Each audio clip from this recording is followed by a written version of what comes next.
got confirmation, August 30th, that's on. So this is where our camp starts. I just finished my sprints. Thought it'd be a perfect place to start the video. I'll see you guys in a minute. I'll tell you everything that's been up with me.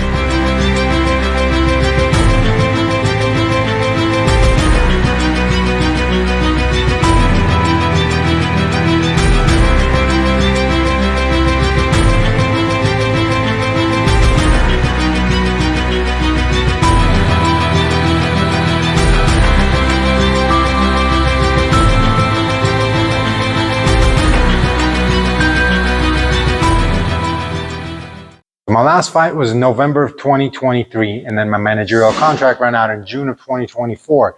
And since then, I've been able to secure myself 2 fights in 2024. Unfortunately, one of them, they canceled the whole card about 2 or 3 weeks before it was happening. Had an opponent, had everything lined up, but it fell through. And then I had another one secured towards the end of the year, but the opponent kept asking for more and more money, so that fell through for me. And I told you in the last video, towards the end of 2024, I suffered an injury and there wasn't much I could do about it. And that put me out for the rest of the year. I had a fight lined up for June 21st of 2025, but the week of the fight, my opponent fell through and they couldn't find me a replacement. But we got it lined up for August 30th. We got an opponent, contract signed, everything's good. I've been talking with the promoter, so figured I'd make an episode and tell you guys what's been up.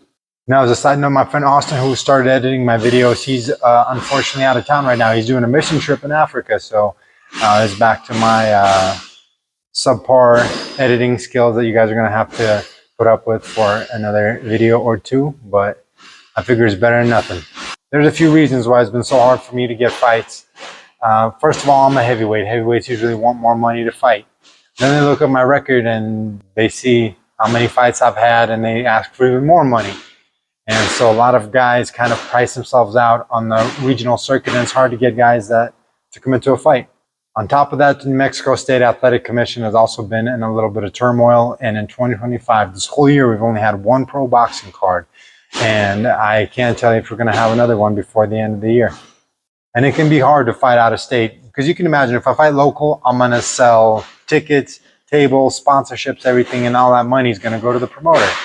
But if I go somewhere out of state to fight, then I'm going to sell just about 0 tickets. And to a local promoter, that's not a very financially viable move. And the majority of offers for fights I do get go something like this. Hey, do you want to fight next weekend or in 10 days? The guy is 15-0 with 15 knockouts and we'll give you $1,000. And for somebody like me who's got a job that works, I don't like taking fights without a fight camp. I don't like taking short notice fights because I'm not in good shape, and that's a bad look for the fighter. But enough about that. Let's get into my training camp and I'll tell you guys what I've been up to. As always, I love to spend a lot of time in the gym, early mornings, late nights, working on my technical aspects of the game, hitting mitts, and of course sparring. I love sparring 2 to 3 times a week. I think it's necessary when you got a fight coming up.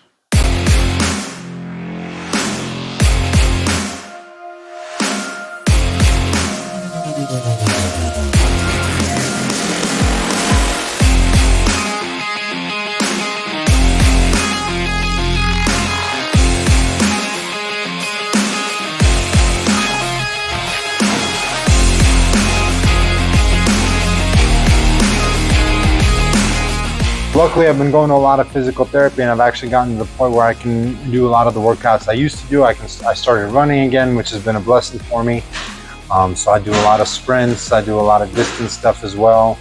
But you know, obviously I have to watch out for those injuries I have had that I don't re-injure myself or re-aggravate.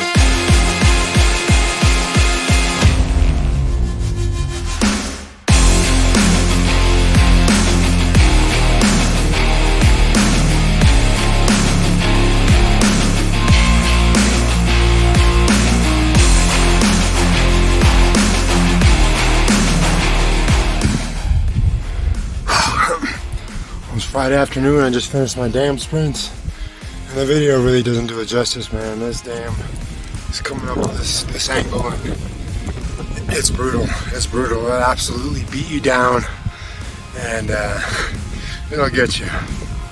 So this week and next week are the hardest weeks of camp, and then it's fight week. And fight week, you know, you taper off, let the body recover, get a haircut, But this is probably one of the hardest workouts I've had all camp. And you know, when you're doing your sprints and you still have a few reps left and your body's just giving out, you know, somewhere over there about 60% of the way through, and that's when an athlete has to really have that talk with himself. You know, do you stop and tell yourself you're done?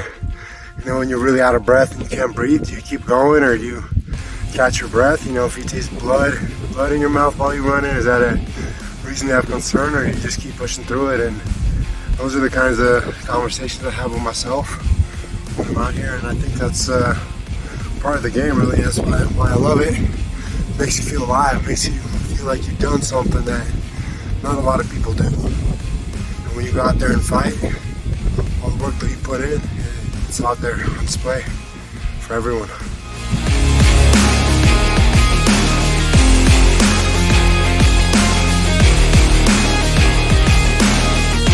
So this spot is colloquially known as the Hill of Tears. It doesn't look that bad until you get on it. Then it starts to hurt quite a bit.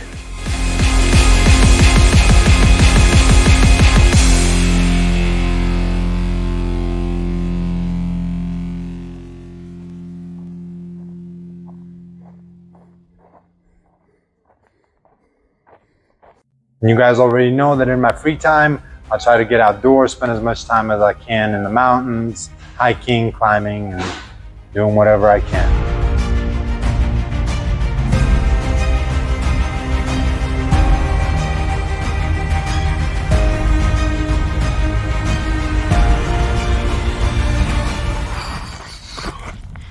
That was my little Wednesday conditioning. Try to keep it lighter on Wednesdays. Just one workout and one hike or something simple like that it's not gonna stress the legs.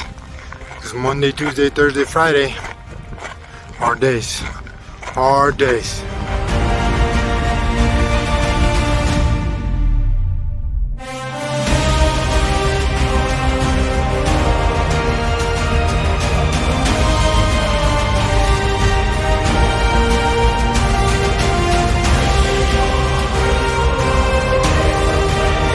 I can. I try to take my bike. I got a few bikes. This one's nice because I got some cases on it, so I can just throw my gym bag on there and off I go.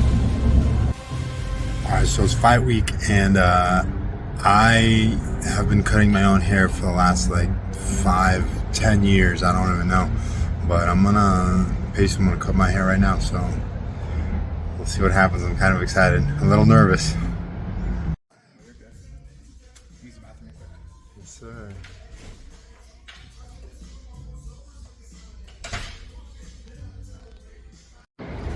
Here we are at El Chino. My man's had my back since day one, always hooking me up, making sure I'm fed right, heading into the fight. We're just going out here to fill up on some meal preps and get this fight week started off right. Yeah, I'm so grateful that I've had so many friends and good people come together and help me with camp. My friends at El Chino, they've had my back for a really long time, and in my opinion, offer the best meal prep service in Albuquerque. So that's taken a lot of the weight off of me, off of cooking, off of having to fend for myself. And my code right here, if you guys go in the store or if you guys order online, it will get you a little discount. So if you've never had them, check them out. They're great, and they save a ton of time for me.